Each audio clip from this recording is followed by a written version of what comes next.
Hello दोस्तों, तो स्वागत है आप सभी का अपना यूट्यूब चैनल बाल स्टडी में। तो दोस्तों, आज हम लोग क्लास 10th का अर्थशास्त्र के पार्ट 1 अर्थव्यवस्था में इसके विकास का इतिहास लेकर आए हैं दोस्तों। तो दोस्तों, इस वीडियो में हम लोग इसका पार्ट 1 के अर्थशास्त्र के पार्ट 1 के लघु उत्तरीय प्रश्न देखने वाले हैं। दोस्तों, इसका हम लोग अति लघु उत्तरीय प्रश्न इस चैनल पर बनाकर डाल दिए हैं। आप लोग को लिंक डिस्क्रिप्शन में मिल जाएगा दोस्तों, आप वहाँ से जाकर डायरेक्ट ओपन करके देख सकते हैं। तो दोस्तों, इस वीडियो में हम लोग लघु उत्तरीय प्रश्न देखने वाले हैं। तो देखिए दोस्तों, सबसे पहला प्रश्न क्या कह रहा है कि एक अर्थव्यवस्था के कार्यों का संक्षेप में उल्लेख करें। तो दोस्तों, इसका उत्तर हो जाएगा एक अर्थव्यवस्था का मुख्य कार्य मानवीय आवश्यकताओं की संतुष्टि के लिए विभिन्न प्रकार की वस्तुओं का उत्पादन करना है। कृषि एवं उद्योग इन सभी प्रकार की भौतिक वस्तु का उत्पादन करते हैं। इन कार्यों के लिए सहायक संरचना जैसे पूंजी ढांचा, सामाजिक और आर्थिक सहायक या आधार संरचना होती है। तो दोस्तों, ये हो गया आपका पहला का उत्तर। देखिए दूसरा नंबर क्वेश्चन क्या कर रहा है दोस्तों कि राष्ट्रीय आय क्या है, यह दो देश के विकास के स्तर की तुलना करने के लिए पर्याप्त है। तो इसका उत्तर हो जाएगा राष्ट्रीय आय किसी देश के अंदर एक निश्चित अवधि में उत्पादित समस्त वस्तुओं और सेवाओं का मौद्रिक मूल्य है, जिसमें विदेश से प्राप्त आय भी सम्मिलित होती है। देखिए, राष्ट्रीय आय से देशों के आर्थिक विकास के स्तर की तुलना करना पर्याप्त नहीं है, क्योंकि जनसंख्या समान हो सकती है। इसलिए दो देशों के विकास के स्तर की तुलना करने के स्तर प्रति व्यक्ति आय का प्रयोग लगातार बढ़ रहा है। तो ये दोस्तों हो गया आपका दूसरा का उत्तर। अब देखिए तीसरा नंबर क्वेश्चन क्या कह रहा है, विश्व बैंक विभिन्न देशों का वर्गीकरण करने के लिए किस स्तर का मापदंड का प्रयोग करता है, इस मापदंड की क्या सीमाएं हैं। तो दोस्तों, इसका देखिए उत्तर हो जाएगा विश्व बैंक विभिन्न देशों को वर्गीकरण करने के लिए प्रति व्यक्ति आय का प्रमुख मापदंड है, जो देखिए नीचे लिखा हुआ है।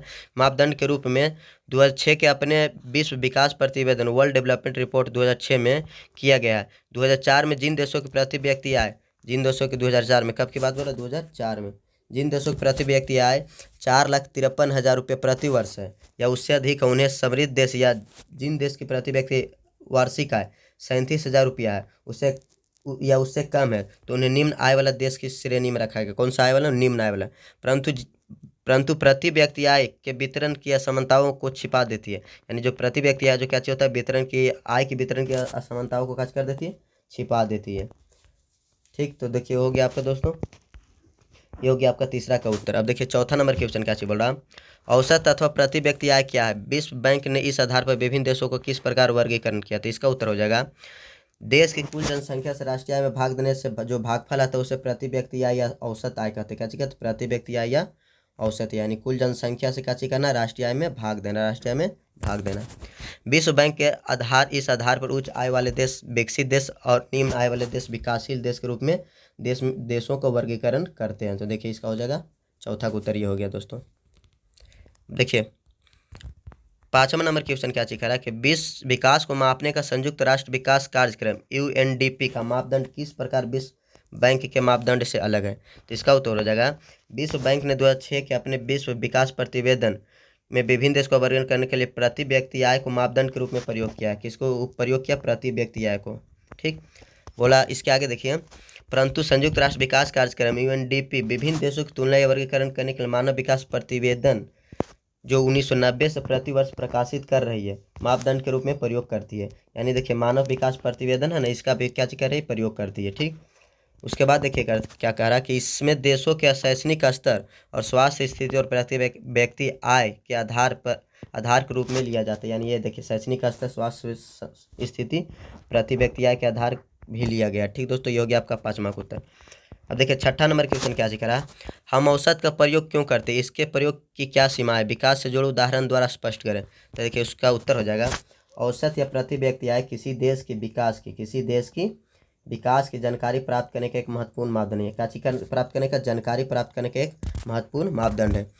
इसके द्वारा दो या दो से अधिक देशों के विकास के स्तर की तुलना करते हैं, पर यह धारणा आय के वितरण की असमानताओं को छिपा देता है। उदाहरण के लिए औसत आय से किसी देश के नागरिकों का आय का वितरण तथा जीवन स्तर, शिक्षा, स्वास्थ्य के बारे में पूर्ण जानकारी नहीं मिल पाती। यानी क्या होता है कि इस पूरी जानकारी से नहीं मिल पाती है जो आर्थिक विकास के मापदंड है, जो आर्थिक विकास के क्या है, मापदंड है। तो ये दोस्तों गया आपका छठा का उत्तर। अब देखिए सातवां नंबर क्वेश्चन क्या कह रहा है कि धारणीयता का विषय विकास के लिए क्यों महत्वपूर्ण है। तो इसका उत्तर हो जाएगा धारणीयता का विषय विकास के लिए महत्वपूर्ण है, क्योंकि कोई भी देश जो विकसित कर चुके हैं वे विकास के स्तर को और आगे बढ़ाने का प्रयास करेंगे, उसी स्तर को बनाए रखने का प्रयास करेंगे।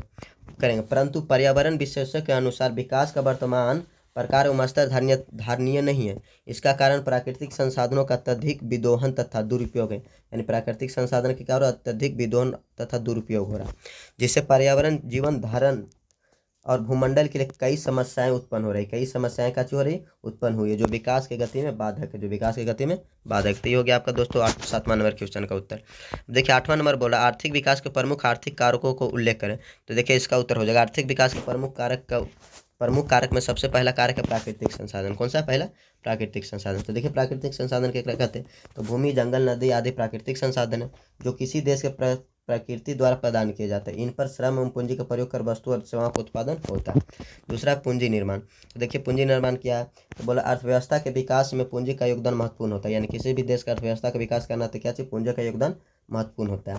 इससे श्रम की उत्पादकता, अर्थव्यवस्था की उत्पादन क्षमता तथा राष्ट्रीय आय के स्तर में क्या होती है? वृद्धि होती है। राष्ट्रीय आय के स्तर में वृद्धि होती है। अगला देखिए क्या चीज़ है कि तकनीकी विकास है। तो इसका देखिए क्या है? इसका अभिप्राय श्रेष्ठ तकनीक एवं आधुनिक विधियों के विकास तथा प्रयोग से। तकनीकी विकास उपलब्ध साधनों का कुशलतम प्रयोग तथा उत्पादित वस्तुओं की गुणवत्ता और मात्रा दोनों में वृद्धि होती है। अगला देखिए कौन सा कारक? मानवीय संसाधन है। तो देखिए मानवीय संसाधन क्या है? तो आर्थिक विकास की दृष्टि से मानवीय संसाधन का सर्वाधिक महत्वपूर्ण है। इसकी सहायता से ही उत्पादन के अन्य साधनों का प्रयोग तथा उत्पादन के प्रक्रिया को संभव हो पाता है। यानी देखिए आपका ये मानवीय संसाधन भी बहुत ही महत्वपूर्ण है। क्या चाहिए? बहुत ही महत्वपूर्ण है। ये हो गया आपका 8वां नंबर क्वेश्चन का उत्तर। अब 9वां नंबर क्वेश्चन का उत्तर देखिए। 9वां नंबर क्या चाहिए बोल रहा है कि देश के अन्य बड़े राज्यों की तुलना में बिहार के आर्थिक विकास की वर्तमान स्थिति क्या है? तो इसका उत्तर हो जाएगा वर्तमान में आर्थिक विकास के प्रायः सभी मापदंडों पर यह देश के अन्य सभी राज्यों से नीचे है। यानी बिहार के जो काची आर्थिक विकास है सभी राज्य से क्या है? नीचे है। अन्य राज्यों की तुलना में बिहार वासियों की प्रति व्यक्ति आय भी बहुत कम, यानी बिहार के लोग के उसका प्रति व्यक्ति आय भी बहुत कम है। बिहार की जनसंख्या वृद्धि पर 2.5% है, जो अन्य राज्यों की तुलना में अधिक है। यानी जनसंख्या वृद्धि बिहार की काची अन्य राज्यों से अधिक है। यहाँ की साक्षरता दर अन्य राज्यों की तुलना में बहुत ही कम, यानी यहाँ के जो साक्षरता दर है काची अन्य राज्यों की तुलना में बहुत ही क्या चाहिए? कम है, बहुत ही कम है। ठीक बोल रहा बहुत ही कम है, 47.53 है। यानी बिहार की जो साक्षरता दर है 47.53। बिहार की 80% जनसंख्या कृषि पर निर्भर है। अब बिहार की 42% जो जनता है गरीबी रेखा के नीचे आते हैं। गरीबी रेखा के काचे आते हैं? नीचे आते हैं। गरीबी रेखा के देखिए नीचे आते हैं। ठीक,